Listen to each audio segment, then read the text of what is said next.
Garam merupakan salah satu komoditas strategis di Indonesia. Selain untuk kebutuhan pokok manusia, digunakan juga untuk kebutuhan berbagai macam industri.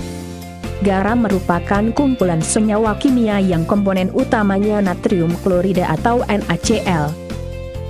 Proses pembuatan garam di Indonesia pada umumnya dengan cara menguapkan air laut dengan menggunakan sinar matahari atau dengan sumber panas lainnya. Sebagian orang awam mengenal garam hanya dimanfaatkan untuk masak atau menambah rasa asin di setiap makanan. Garam juga digunakan sebagai garam industri yang mewajibkan dalam proses produksinya harus memakai garam.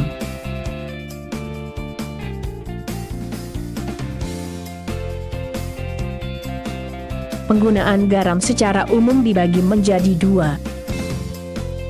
Yang pertama, garam konsumsi. Dalam kehidupan sehari-hari, garam sangat dominan dalam menu makanan yang membuat makanan menjadi lebih nikmat dan dikonsumsi secara teratur oleh manusia.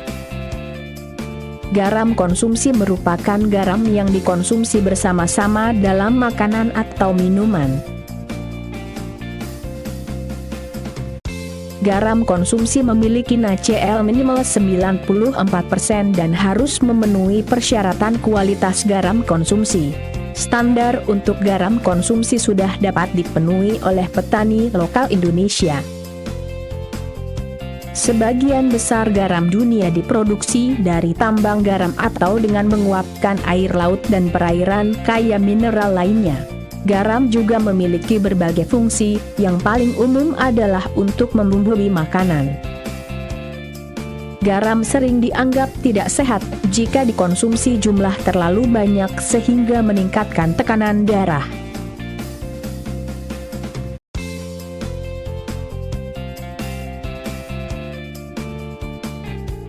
Ada berbagai macam jenis garam konsumsi yang sering kita temui di pasaran.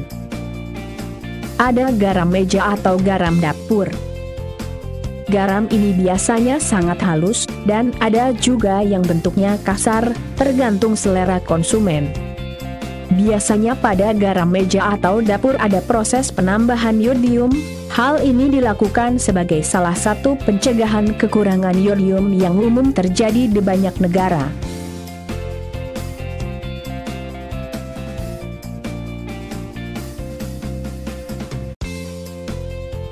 Garam konsumsi berikutnya adalah garam laut, dikenal juga dengan garam sea salt. Garam laut dibuat dengan menguapkan air laut. Seperti garam dapur, kebanyakan garam laut mengandung natrium klorida. Berbeda dengan garam dapur, garam laut biasanya belum tercampur dengan yodium, dan masih banyak kandungan mineral dan teksturnya lebih kasar daripada garam dapur pada umumnya.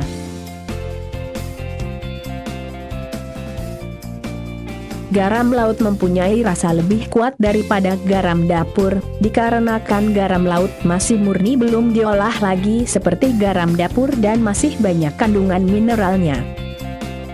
Garam konsumsi berikutnya garam Himalaya.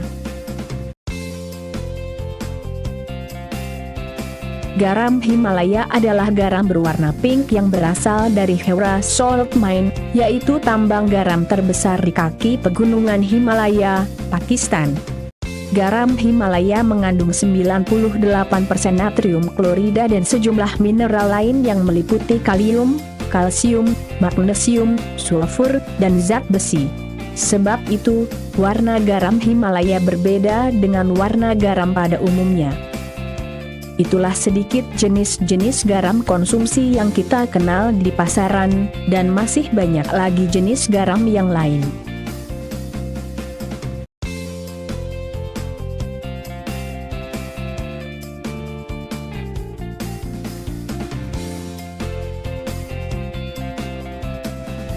Kegunaan garam yang berikutnya adalah untuk garam industri.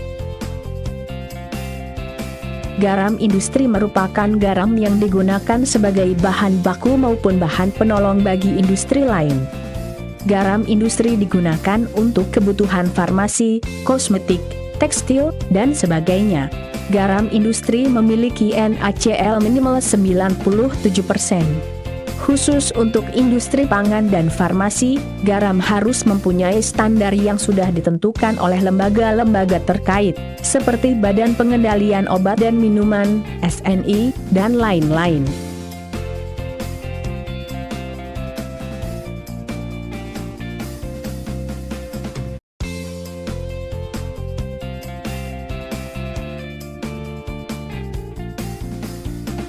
Harga garam industri cukup kompetitif dan harus ada jaminan pasokan secara berkesinambungan. Demikian sedikit pengertian tentang garam konsumsi dan garam industri, semoga bisa menambah wawasan tentang garam. Terus dukung channel ini agar terus bisa berkembang dan memberikan informasi yang bermanfaat. Jangan lupa saran dan kritik di kolom komentar. Jangan lupa like dan subscribe.